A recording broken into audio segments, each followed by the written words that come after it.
Hello everyone, कैसे हैं आप लोग। उम्मीद करता हूं कि आप लोग बहुत अच्छे होंगे, अपनी परीक्षा की तैयारी में मन से लगे होंगे। दोस्तों, हर एक एग्ज़ाम के लिए उसका सिलेबस और पीवाईक्यू मोस्ट इम्पॉर्टेंट होता है। अगर जो स्टूडेंट तैयारी कर रहा है वो सिलेबस और पीवाईक्यू पे अच्छा पकड़ बना लिया तो वो किसी भी एग्ज़ाम को ईजिली क्रैक कर सकता है। और बहुत बच्चे यहीं पे लैग करते हैं, गलती कर जाते हैं और वो सालों साल एग्ज़ाम देते रहते हैं।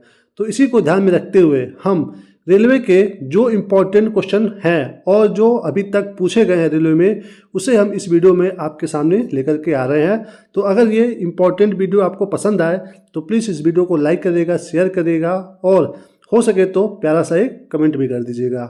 चलिए बिना देरी किए हुए वीडियो की शुरुआत करते हैं। तो दोस्तों देखते हैं कौन मोस्ट इम्पॉर्टेंट क्वेश्चन है। सबसे पहला प्रश्न है कि रक्त के थक्के जमने में मदद करता है, यानी कि जो ब्लड होता है उसको जमाने में कौन हेल्प करता है। तो सामने दोस्तों ऑप्शन है, कौन करता है, बी नाम है प्लेटलेट्स, यानी कि प्लेटलेट्स जो है मदद करता है रक्त को थक्के जमाने में। अगला प्रश्न क्या है दोस्तों, एक मशीन 300 सेकेंड में 1200 जूल कार्य करती है, मशीन की शक्ति क्या है। दोस्तों इसका बहुत ही आसान सा रूल है कि आप इसको जो इसका कार्य है उसको इसके समय से भाग दे दीजिए। तो सिंपली इसका उत्तर आ जाएगा कितना, 4।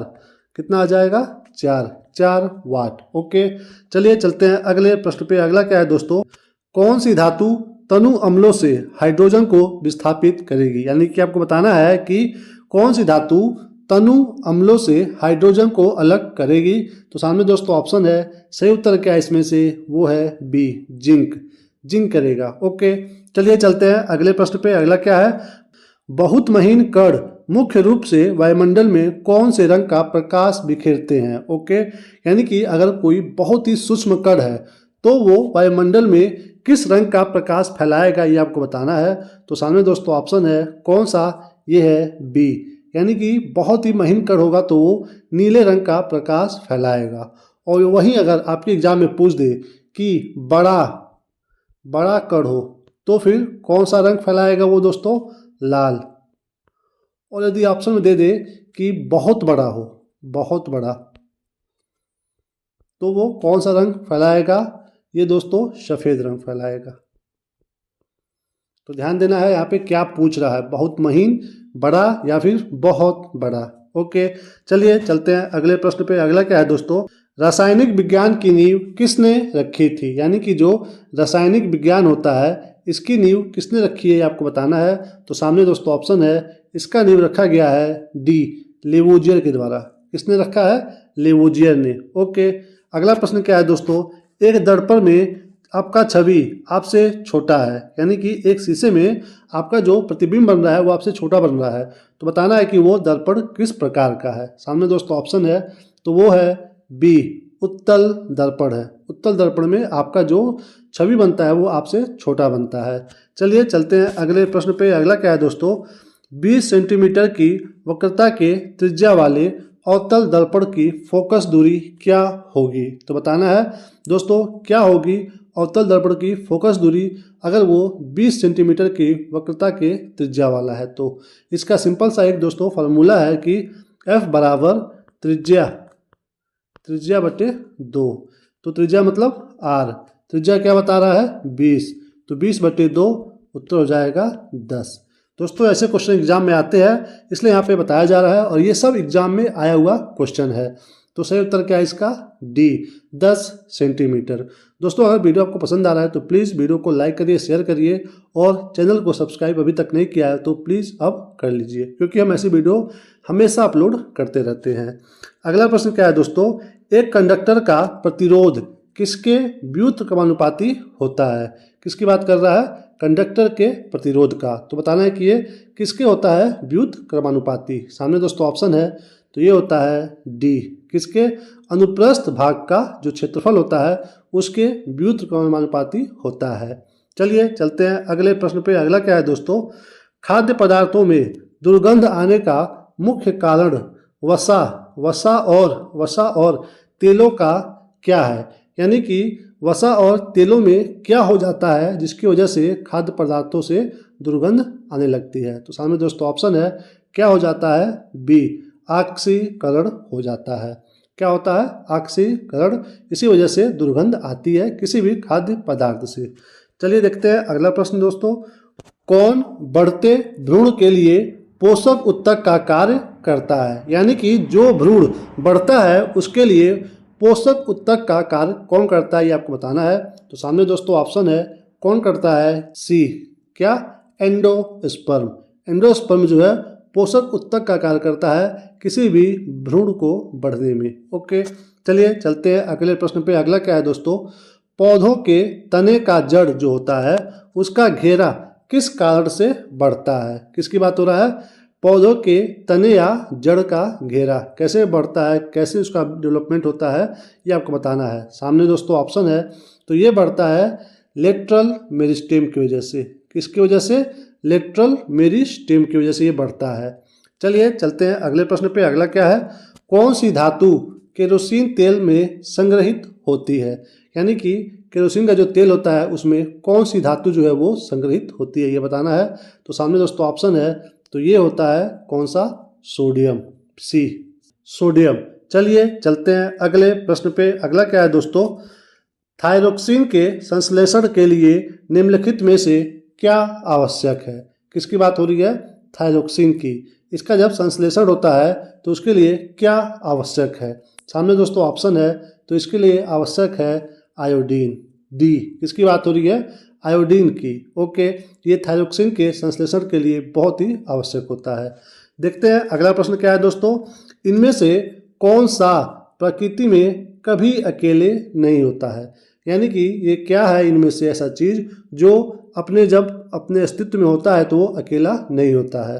तो सामने दोस्तों ऑप्शन है, तो ये है बी, बल। किसकी बात हो रही है? बल की, कि ये कभी भी अकेला नहीं होता है। क्यों? क्योंकि जब ये होता है तो इसके साथ क्या होता है? प्रतिक्रिया। इसका मतलब यहाँ पे कौन सा लॉ इम्प्लीमेंट हो रहा है? न्यूटन का थर्ड लॉ, जिसको हम लोग बोलते हैं क्रिया प्रतिक्रिया का नियम। जहाँ पे आप बल लगाओगे, आप कार्य करोगे तो उसका प्रतिक्रिया भी होगा। तो इसलिए बल कभी भी अकेला नहीं होता है। चलिए चलते हैं अगले प्रश्न पे। अगला क्या है दोस्तों? निम्न में से कौन सी गैस वायु संयुक्त में उत्पन्न नहीं होती है? तो बताना है कि कौन सी उत्पन्न नहीं होती है। तो सामने दोस्तों ऑप्शन है, इसमें से क्या नहीं होता है उत्पन्न? ए, CO। ओके, और कौन कौन सा होता है इसमें दोस्तों? इसमें होता है मीथेन। ये कितना होता है मीथेन? 60 से 70%। तो यदि पूछे कि बायोगैस के संयंत्र में सबसे ज़्यादा गैस कौन सी उत्पन्न होती है, तो वो मीथेन होता है। और दूसरे नंबर पे आता है कार्बन डाइऑक्साइड। कार्बन डाइऑक्साइड ये कितने परसेंट होता है दोस्तों? ये होता है 30 से 40%। उसके बाद अन्य में आता है क्या? नाइट्रोजन और हाइड्रोजन सल्फेट। इसके साथ निकलता है जलवाष्प भी कुछ मात्रा में।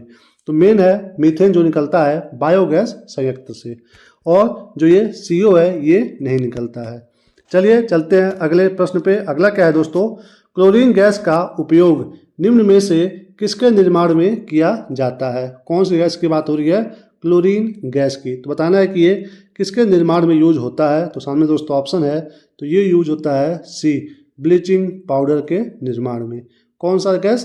Chlorine gas. ओके, और दोस्तों ये जो ब्लीचिंग पाउडर है ये किस में हेल्प करता है?